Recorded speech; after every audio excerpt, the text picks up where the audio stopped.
Milky Way galaxy, planet Earth, Cleveland, Ohio. That's where the podcast begins. We begin out in space, out among the stars. And the reason I've begun here is because of a commenter, my very first commenter. It was Karahemd. Tell me if I'm saying that wrong. Karahemd writes, when people talk about Dreamboy, they often just focus on the horniness, which I totally understand. But what about the symbolism? There are a lot of themes and recurring motifs which personally I couldn't make much sense of, so I always hoped that they would address everything in season 2. Same. Anyway. Now I'm just kind of left wondering, and since there are barely any theories for what's happening in the story, and I'm not good at coming up with explanations myself, I'm kind of left in this state of confusion. But I still love Dreamboy with all my heart. The characters, the music, the atmosphere are all just so stunning, and I will definitely re-listen to it many, many times. Same. Thank you so much, because I had not thought to look at symbolism, which seems so silly in hindsight, but I hadn't. I was thinking that maybe I would just use the clues, the structural clues that were planted in season 1 to try and engineer what all of the reveals in season 2 were going to be. And I'd had a few ideas, a few fan theories that I'm excited to talk about, but I did a second listen just looking for symbolism, and that was super helpful in figuring out what might have been going on. I tried filming this once before and I was drinking beer, and that really destroyed my voice, so I've switched to lemon ginger tea this time, so hopefully I will last for the 20 minutes I think I'm going to talk for. Symbolism. I'm going to talk about 4 main kind of themes and recurring motifs that I have seen come up again and again in my re-listen in this episode. And then next episode will be about my theories that come both from the symbolism and from the kind of clues that came up in season 1. We'll start with the kind of straightforward one, which is stars and space and celestial bodies. This is the opening line of the podcast. This is the opening line of the podcast. The Milky Way galaxy. And so, beginnings matter in storytelling. There is a reason why the podcast opens way out in the Milky Way and then funnels in like that. And one of the reasons are we begin out among the stars. The star symbolism, the star motif, comes up the most often when it comes to Luke, Dane's love interest, Luke. And so there's things like his Grindr profile picture is a star. The first time Dane sees Luke, he's smoking a cigarette across the street, and he says he flicks the cigarette onto the road and it looks like a shooting star. If you're in Australia right now, don't do that. Actually, just don't ever do that. But it's nice symbolism. Luke's bruises are described as galaxies and constellations. This is tenuous, but I found it very interesting. When Dane and Luke first kissed, he said that Luke's mouth smelled like gasoline, which is a very interesting choice, right? Because you don't necessarily think gasoline is sexy. So he made that choice for a reason. And it made me think of fuel, of combustion. The fact that Luke, he has this kind of looming expiration date, if we're to believe the things that are said in the podcast. His death has been prophesied, and it's nigh, it's coming. Luke is a star that is burning out. That's tenuous, but I like it and it fits in. And then in one of the final episodes, if not the final one, when Dane and Luke are in the Forgotten Sea exhibition and they make love. Dane talks about how he can feel the gravity of the entire universe, and it's just all these celestial bodies wanting to be close to each other, wanting to crash into each other. And, that's a wonderful kind of desperate analogy for the way Dane is feeling right now, this dreadful need for connection, this aspirational need for connection. And what is more aspirational than looking up at the stars? Next recurring theme, something that pops up pops up again and again when it comes to the town, Pepper Heights. Nothing is what Dane thinks it is when he first sees it. For example, when he first sees Luke, he thinks that Luke's bruises are tattoos, but they're not. They're bruises. They're not Girl Scouts. He thinks that they're Girl Scouts because they're wearing this uniform that's designed to make them more intimidating than they would be if they weren't just regular children. Now, this is a huge spoiler. There's the zebra stripes. See, Zoe the zebra actually died before the podcast begins, but the managing director, the CEO, the big boss of the zoo decided that it would be a good idea to keep that quiet. And not only that, he decides to take a mule called Fran and paint her with zebra stripes to make people believe that Zoe is still alive.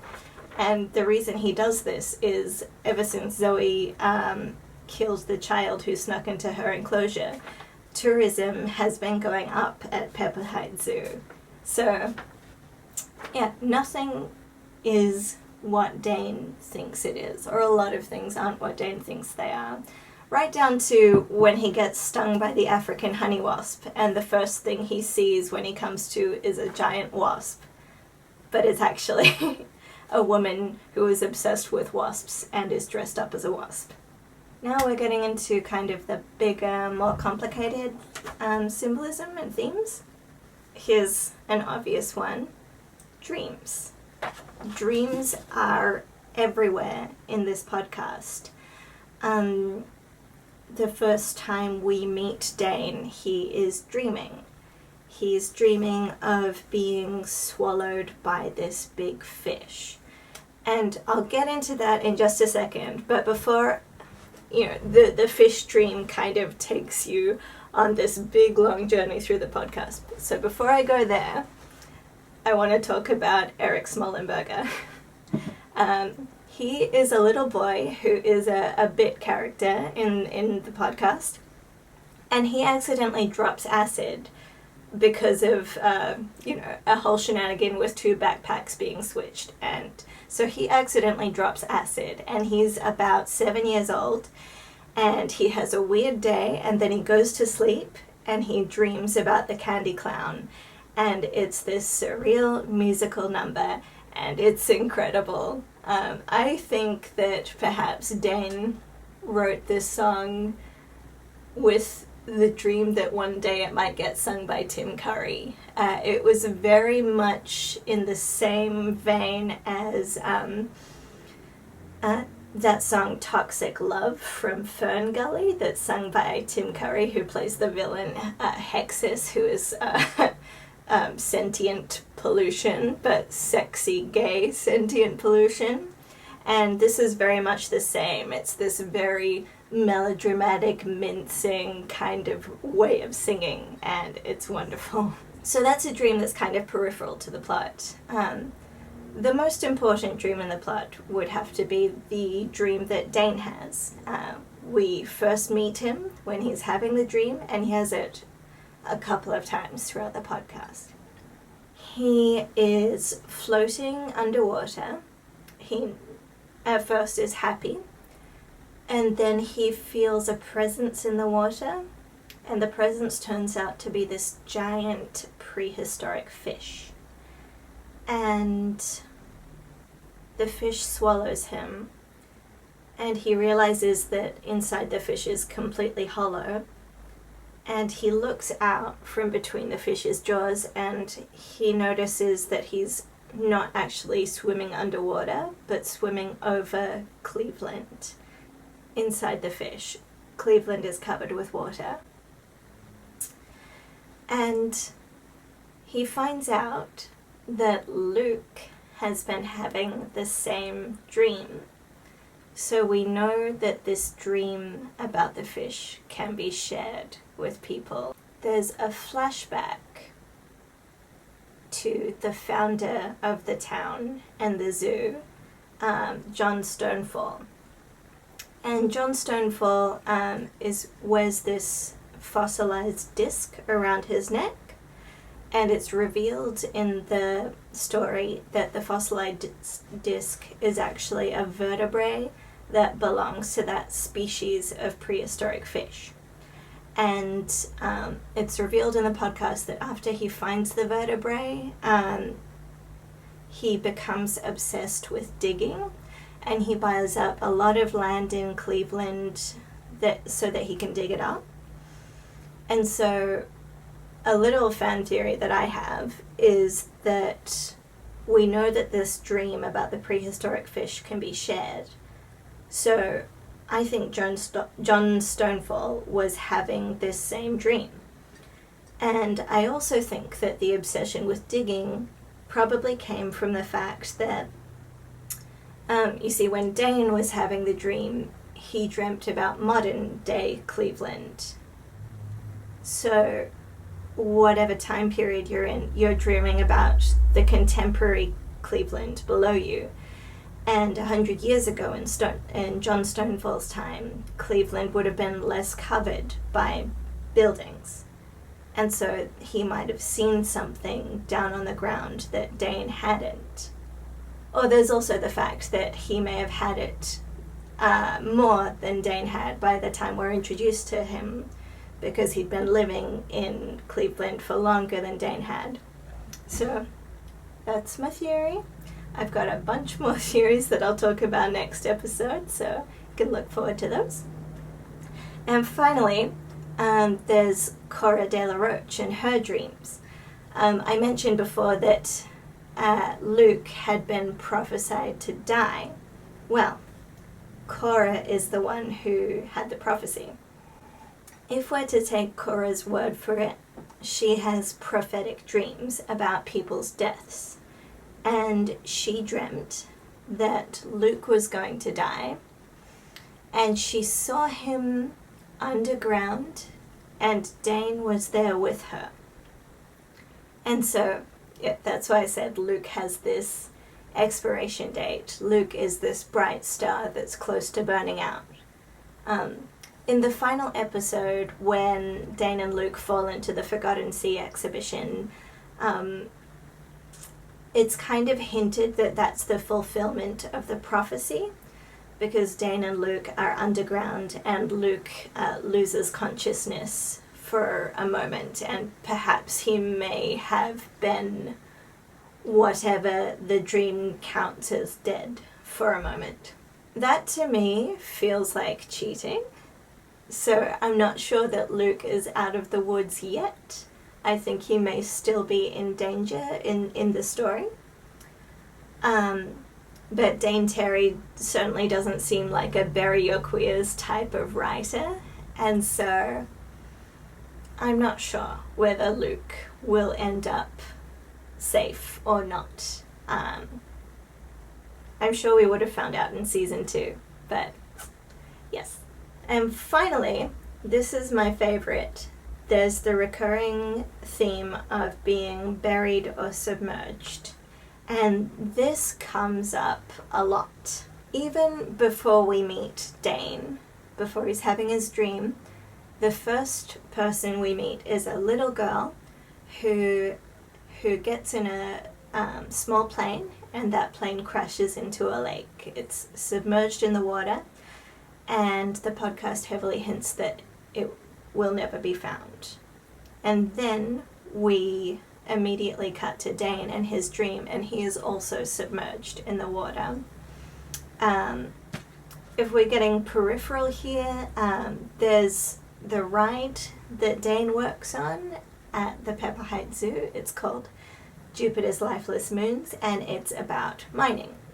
There are some resources on the moons that are being mined, being dug up because they're buried. Dug up? They're being dug up because they're buried. There's also the Forgotten Sea exhibition where the prehistoric fish have been found on the property of the zoo.